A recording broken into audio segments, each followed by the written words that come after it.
This is Andrea Wells with Insurance Journal, reporting from the WSIA Annual Conference in San Diego. Thanks, Mike, for joining us. It's always fun to watch all the things you've built over the years. So last year we talked about the launch of PIVIX, and I know you started with the small commercial property risk, GL risk. Right. Recently, the big news is you're moving into larger brokerage sides. Right. Tell me a little bit about that progression and where you see it going. Sure. When we started PIVIX, our plan really was a two-pronged approach. One was the small binding authority business that we were able to start at the beginning, and later, at the appropriate time, we would add brokerage. The contract binding business, when we signed our deal with AMBEC, we were ready to roll with that because we already had the capacity through Canopius. And so we were able to come out of that into the market very quickly. The relationships we had, the technology platform we had, the underwriting staff that we had, all were great ingredients for a successful launch. And we were able to do that in late November. To date, we're right on target with where we wanted to be. We're hitting kind of the premium levels. We're hitting the kind of business we like, the mix of business we like. We're hitting in the states that that we wanted to. So it's been really good to see that happen. And we always said brokerage would be at the opportune time. I've known Mike Graham for a short period of time, but other people that knew of him spoke highly of him. And so once we started talking to him, realized that we could do it now. I'm a firm believer that when you start something, you start with talent and you build from there. If you start building without the talent, you're going to get in trouble. So Mike was a great addition. He hit the ground running a couple weeks ago. Through Everspan, which is part of AMBEC, we were able to have the capacity provided to us so we could then get into the market. And it's not that high complex accounts. It's really kind of in the middle of the large account business. We like that better, and that's where we're going to start. We have other plans to add things over time, but for the rest of this year, it's about execution and making sure we have everything working appropriately. So I'd love to talk about I know you have a long history in E&S, and the market has changed quite a bit, even Sure. just from 20 years ago. Why, in your opinion, do you think that E&S will continue to remain a larger share of the overall P&C market today? What are your thoughts there? So the market for the last 7 years has grown double digit in the E&S world.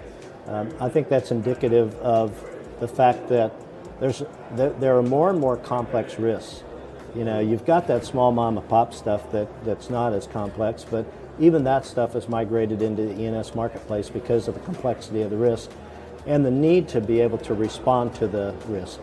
If you're in a standard market, you have prescribed rates, prescribed forms, everything is prescribed. If the risk comes to you and you can't handle it within that prescription, that obviously forces it into the E&S world.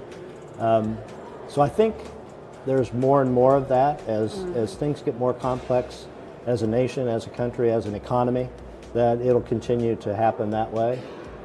I think the share of the commercial marketplace in the United States for the E&S market will continue to grow. And I think the reason is the complexity of the accounts. Sure. And the difficulty of writing those on a standard lines basis.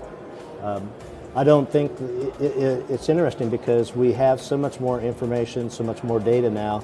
We can actually understand what's happening on a block of business, and we talked about whether there's a hard market or a soft market or what's happening. I don't think there'll be that one way or the other. I think it's, this line of business now has a little bit of a problem, so everybody focuses on that.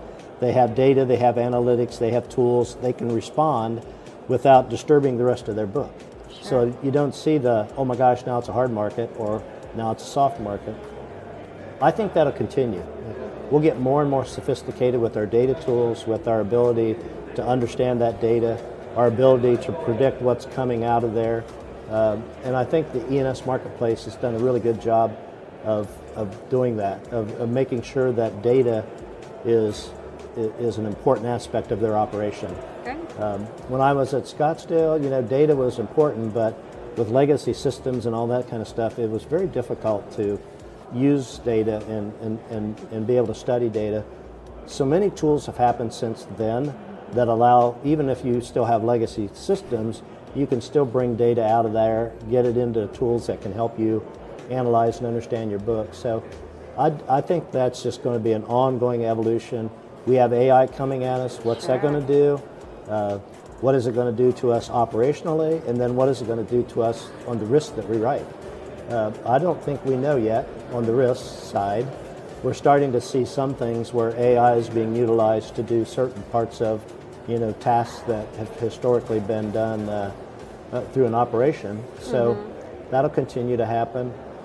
But I do really believe the E&S marketplace has grown up, so to speak. It's an accepted part of the U.S. insurance economy, and I think it'll continue to add value and to continue to grow in its proportion in the commercial market, just because of that constant complexity that gets added to risks over time.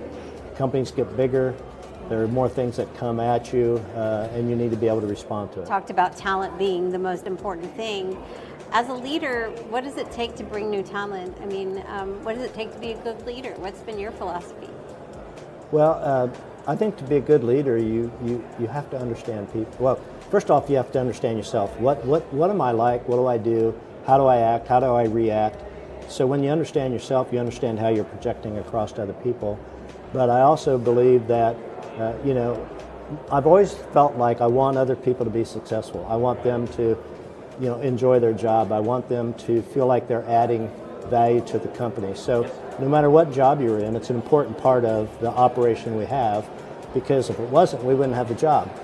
And so getting people involved, making them feel like they're part of the organization, making them feel like there's a culture of, we're in this together.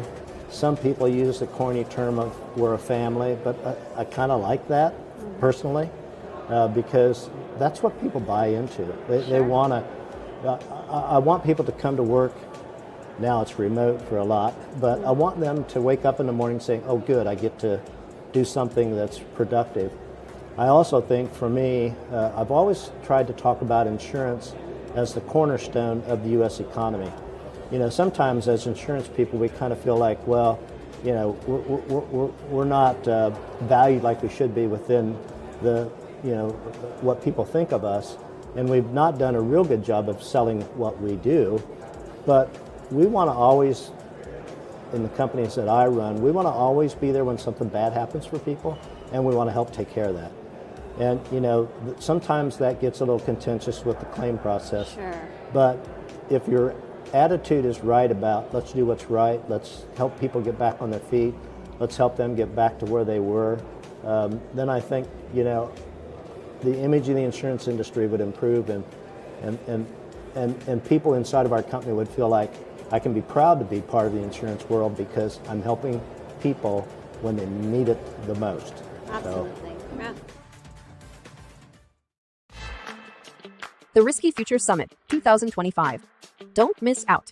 Click the link in the description to sign up or apply to be a speaker for our Risky Future Summit 2025 before seats fill up.